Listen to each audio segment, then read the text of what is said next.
Hi friends, ஐநர் துணையில் நாளைக்கு என்ன நடக்க போகுதுன்னு பார்க்கலாம். வாங்க வீடியோக்குள்ளே போகலாம். நம்ம சேனலில் இன்னும் சப்ஸ்கிரைப் பண்ணாதவங்க சப்ஸ்கிரைப் பண்ணிக்கோங்க. நிலா சேரன் ஆகிட்டு, அண்ணன் எதுக்கு இப்படி பண்ணினீங்க? உங்கள் மேலே இருக்கிற மரியாதையே போயிடுச்சு.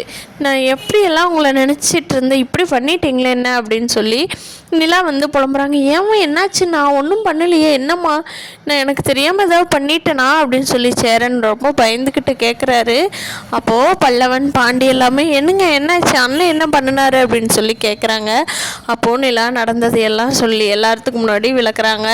அப்போது சோழனுக்கு ஒரு விஷயம் தெரிஞ்சிருந்தது. அப்பாடா, எப்படியோ அந்த ராகவ் நிலாவுக்கு பிடிக்கல, நம்மளை தான் ஹஸ்பண்டுன்னு சொல்லிட்டு வந்திருக்கான். அப்பாடா, ஏதோ இது இவ்வளோ நாள் இருந்த டென்ஷன் இப்போ தான் எனக்கு கொஞ்சம் ரிலீஃப் ஆகிருக்கு. எங்கே விடுறா அப்படின்னு சொல்லிட்டு சோழனுக்கு பயங்கர ஆத்திரம் எந்திரிக்கிறாரு. என்னங்க அவங்க மாதிரி தானே, இருங்க நான் போய் அவனா நானான்னு பாட்டு வந்துடுறேன் அப்படிங்கிறாங்களா. சோழன் வெயிட் பண்ணுங்க, எதாக இருந்தாலும் பொறுமையாக பார்த்துக்கலாம், வெயிட் பண்ணுங்க அப்படின்னு சொல்கிறாங்க. இருங்க, நீங்கள் ஒன்றும் பயப்படாதீங்க, பெரிய பிரச்சனையெல்லாம் ஒன்றும் ஆகாது, நீங்கள் போய் வீட்டில் ரிலாக்ஸாக இருங்க, நான் போய் அவனை பார்த்துக்கிறேன் அப்படின்னு சொல்லிட்டு சோழன் வேகமாக ராகவ் பார்க்க போகிறாரு. ராகவோட வீட்டுக்கு விசாரிச்சு போயிடுறாரு சோழன். அங்கே ராகவ், வாடா டிரைவர் அப்புறம் அப்படிங்கிறாங்க. என்னடா, என்ன என் பொண்டாட்டிக்கிட்ட என்ன நான் உன்னை விரும்புகிறேன், ஐ லவ் யூ அப்படின்னு சொன்னியாமா அப்படிங்கிறாங்க. ஆமாம், நீ தானே டைவர்ஸ் வாங்கிட்டு போயிடுவ, நீ டைவர்ஸ் வாங்கிட்டு போனதுக்கப்புறம் நிலாவை நான் தான் கல்யாணம் பண்ணிக்க போகிறேன், அதனால தான் இப்போவே சொல்லி வச்சேன்டா டிரைவர் அப்படிங்கிறாங்க ராகவ்.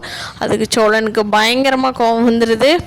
என்ன நீ என்ன நினச்சிட்ட, நிலா என்ன பிடிக்காம தான் எங்கள் வீட்டில் இருக்காலாம், அவ்வளோ வசதியாக வாழ்ந்த பொண்ணு எங்கள் வீட்டில் இருக்கான்னா அது காரணம் என்னடா, என்னை பிடிச்சிருக்காட்டி தானே எங்கள் வீட்டில் இருக்கா அப்படின்னு சொல்லி சோழன் கேட்குறப்போ ராகவ் சொல்கிறாரு, சின்ன வயசுலேருந்தே ரொம்ப பெரிய வீட்டில் சொகுசாக வளர்ந்த பொண்ணு இப்போ எவ்வளோ கஷ்டத்தில் இருக்கா.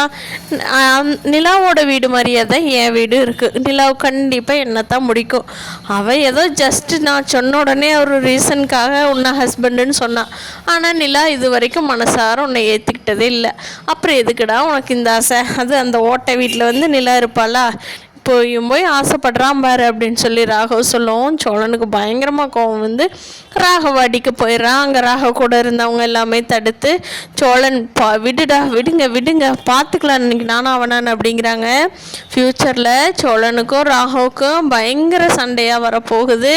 அது நிலா எப்படி ஃபேஸ் பண்ணி அந்த ஆஃபீஸ்லேயே கண்டினியூ பண்ணுவாங்களா, இல்லை இந்த வேலையை விட்டு நின்றுட்டு வேறு ஆஃபீஸ் போகலான்னு யோசிக்கிறாங்களா, சோழனுக்கு லவ் யூ சொல்ல போகிறாங்களா அப்படிங்கிறத அடுத்த வாரத்தில் பார்க்கலாம் ஃப்ரெண்ட்ஸ். இந்த வீடியோ பிடிச்சிருந்தால் லைக் பண்ணிக்கோங்க. நீங்கள் என்ன நினைக்கிறீங்கன்னு கீழே கமெண்ட் பண்ணுங்கள். தேங்க்யூ.